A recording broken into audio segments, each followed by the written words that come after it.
Hello learners, welcome back to my YouTube channel fishery on tips.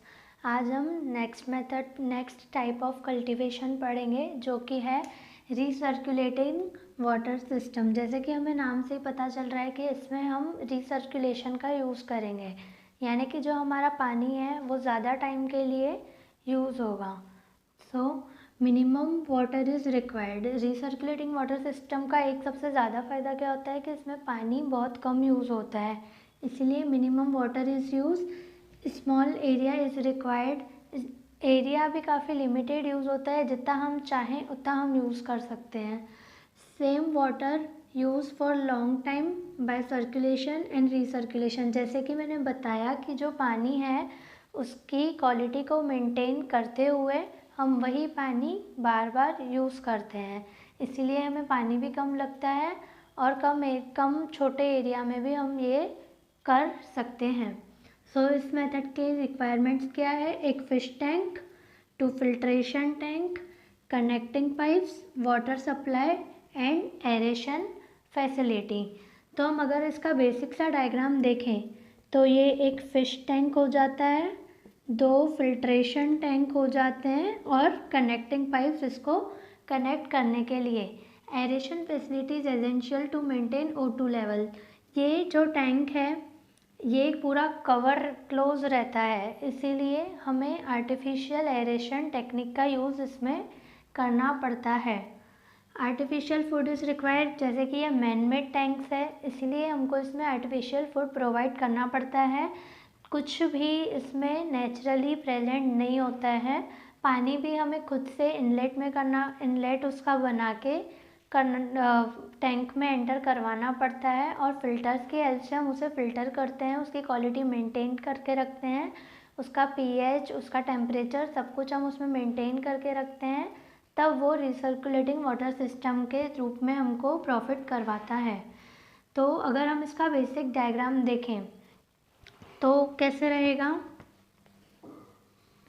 ये एक fish tank है, यहाँ से इसकी इनलेट रहेगी, ये यहाँ से क्लोज रहेगा। यहाँ पे हम स्क्रीन लगाएंगे ताकि हमें यहाँ से लाइट मिलती रहे, सोलर लाइट्स। लाइट काफ़ी ज़रूरी होती है, जैसे कि हम जानते हैं। यहाँ से एक फ़िल्टर अटैच होगा जो कि मैकेनिकल फिल्ट्रेशन के तौर पे काम करेगा, फ़िल्टर 1, और इसी फ़िल्टर से लग के यहाँ पे दूसरा फ़िल्टर रहेगा जो कि बाकी सारे काम करेगा। फिर इस फिल्टर से होते हुए कनेक्टिंग पाइप की हेल्प से पानी वापस फिश टैंक के इधर आएगा। यहाँ पे एक मोटर यूज़ करनी पड़ेगी और वो जो मोटर है वो पानी को वापस फिश टैंक में एंटर करा देगी। जैसे यहाँ से पानी एंटर होगा यहाँ पे या फिर यहाँ पे as per human requirement, most of the aeration facility fish tank में डायरेक्टली की हुई होती है। यहाँ पे मैशेस लगी हुई रहती है ताकि और कचरा वगैरह एंटर ना कर पाए। और अगर फूड भी हमें डालना है तो यहाँ से हमें मैश हटा के फिर फूड डालना पड़ेगा। इनलेट है, एरेशन है, फिश टैंक है, ये फ़िल्टर 1 और ये फ़िल्टर 2। यहाँ पे मैकेनिकल फ़िल्ट्रेशन होता है, जितना भी कचरा वगैरह रहता है वो सब यहीं पे रुक जाता है। फ़िल्ट्रेशन 2 जो है वहाँ पे बहुत सारी चीज़ें रहती है, pH मेंटेन करने के लिए अगर हमें कुछ चाहिए तो वो रहता है, टेम्परेचर मेंटेन करने के लिए हीटर रहता है, और भी बहुत सारी चीज़ें जैसे भी हमें चाहिए होता है वो सब फ़िल्टर 2 में होती है। और यहाँ से फिर पानी डायरेक्ट ऊपर फिश टैंक में प्रोवाइड हो जाता है और इसी तरीके से हमारा पानी भी रीसर्कुलेट हो जाता है। तो ये हुई हमारी रिसर्कुलेटिंग वाटर सिस्टम की मेथड। अब कुछ इसके मेरिट और डीमेरिट है, जैसे कि फ़िश प्रोटेक्ट फ्रॉम प्रेडेटर्स। जैसे कि ये मैन मेड है, अब देख सकते हैं कि यहाँ पे कहीं भी प्रेडेटर की एंट्री की जगह ही नहीं होती है, इसीलिए जो हमारी फ़िशेस है वो पूरी तरीके से सेफ़ रहती है। फ़िश मॉर्टेलिटी काफ़ी कम हो जाती है क्योंकि हम इसमें वाटर क्वालिटी जो है उसे मेंटेन करते हैं। Less mortality due to continuously water is filter. Quality maintain रहती है, इसलिए बहुत सारी ऐसी डिसीज़ेस हैं जो पानी के कारण होती है वो नहीं हो पाती है। न्यूट्रिएंट एज़ पर रिक्वायरमेंट हम फिशेस को देते हैं, जो भी हम स्पीशीज़ कल्चर कर रहे हैं हमारे ऊपर रहता है कि हम फिशेस को क्या प्रोवाइड कर रहे हैं।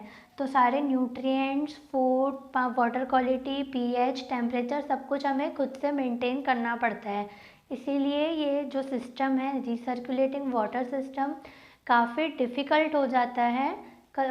हर कोई ये नहीं कर सकता है। एक तो इसमें बहुत ध्यान रखना पड़ता है। थोड़ी सी भी लापरवाही अगर हम करेंगे, जैसे अगर पानी का पीएच चेंज हो जाता है तो फिशेस मरने लगती है, टेम्परेचर चेंज होता है तो कुछ और डिसीज़ेस होने लगती है। ऐसे बहुत कुछ सारे फैक्टर्स को हमें काफ़ी मेंटेन करना पड़ता है, स्पेशली एरेशन। एरेशन अगर थोड़ी देर के लिए भी कम ज़्यादा होता है तो सिस्टम का ऑक्सीजन लेवल हिलने लगेगा, और अगर ऑक्सीजन ही नहीं रहेगा, ऑक्सीजन में ही डिफ़िकल्टीज आने लगेगी तो फिशेस जल्दी मर जाएगी। और उसके डीमेरिट क्या है? Continuous and constant aeration required. जैसे कि मैंने बताया कि कंटिन्यूस इसमें हमको एरेशन लानी पड़ती है, और कांस्टेंट, ऐसे नहीं कि कभी बहुत ज़्यादा आ रही है कभी बहुत कम आ रही है, ऐसे नहीं होना चाहिए। O2 लेवल पूरा मेंटेन रहना चाहिए। High expenditure in food, artificial food totally provide करना पड़ेगा, कुछ भी नेचुरल उनको नहीं मिलेगा, जिसके कारण ग्रोथ भी हमें बेस्ट नहीं मिलेगी। आर्टिफिशियल चीज़ें अलग ही होती है, और जो नेचुरल चीज़ें रहती है उसका न्यूट्रिएंट और उनका जो फैसिलिटीज़ रहती है यहाँ फिशेस में, उनका अफेक्ट रहता है, वो काफ़ी अलग रहता है। इसीलिए high expenditure in food is required. Method was not adopted in rural area. ये जो मेथड है हम वो जो गांव के लोग हैं, जो छोटे छोटे गांव में फ़िश कल्चर करना चाहते हैं, वो ये नहीं कर सकते हैं, क्योंकि काफ़ी हाई लेवल की इसमें प्रोसीजर्स यूज़ होती है। जैसे कि ये फ़िल्टर ऐसे दिखने में सिंपल लग रहे हैं, बट इसके अंदर और भी बहुत कुछ रहता है। उसका फूड को उसको संभालना, पीएच मेंटेन करना, और बॉयलर वगैरह, एरेशन, टेम्परेचर और सराउंडिंग के हिसाब से क्रिएट करना।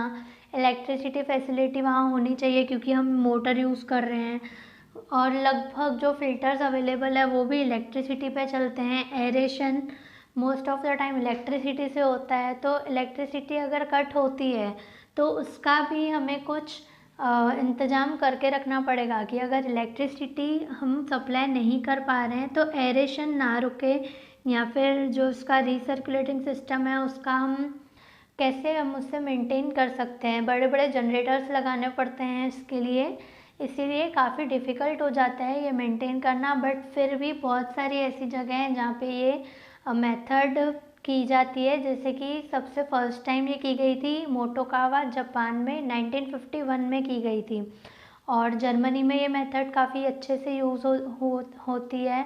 प्रेजेंटली भी बहुत सारी जगहों पे ये सिस्टम चलता है। इसी के साथ water recirculating water system complete होता है। ये वाला क्वेश्चन भी 10 मार्क के लिए आ सकता है। 10 मार्क के लिए अगर आता है तो इसमें आपको इसका पूरा डिस्क्रिप्शन देना पड़ेगा कि इसकी रिक्वायरमेंट्स क्या है, हम कहाँ पे ये मेथड यूज़ करते हैं, क्या क्या इसमें ध्यान रखने वाली चीज़ें होती है, और क्या क्या इसके मेरिट डिमेरिट होते हैं, एसेंशियल चीज़ें क्या हैं, और मे भी हम उसे ध्यान ना दें तो चल जाएगा। हालांकि ऐसी कोई चीज़ इसमें है नहीं कि जिसमें हम ध्यान नहीं देंगे तो भी ये मेथड चल जाएगी, क्योंकि पूरा सिस्टम मैन मेड है, तो इसको हमें पूरा का पूरा ध्यान देना पड़ेगा। तो अगर ये आता है 10 मार्क के लिए तो हमें इसको काफ़ी डिस्क्राइब करना पड़ता है, और डायग्राम जैसे कि मैंने आपको बताया, ऐसे एक बेसिक सा डायग्राम हमें वहाँ पे बनाना पड़ता है। सो आज के लिए इतना ही। Let's like, share, subscribe my channel. Thank you.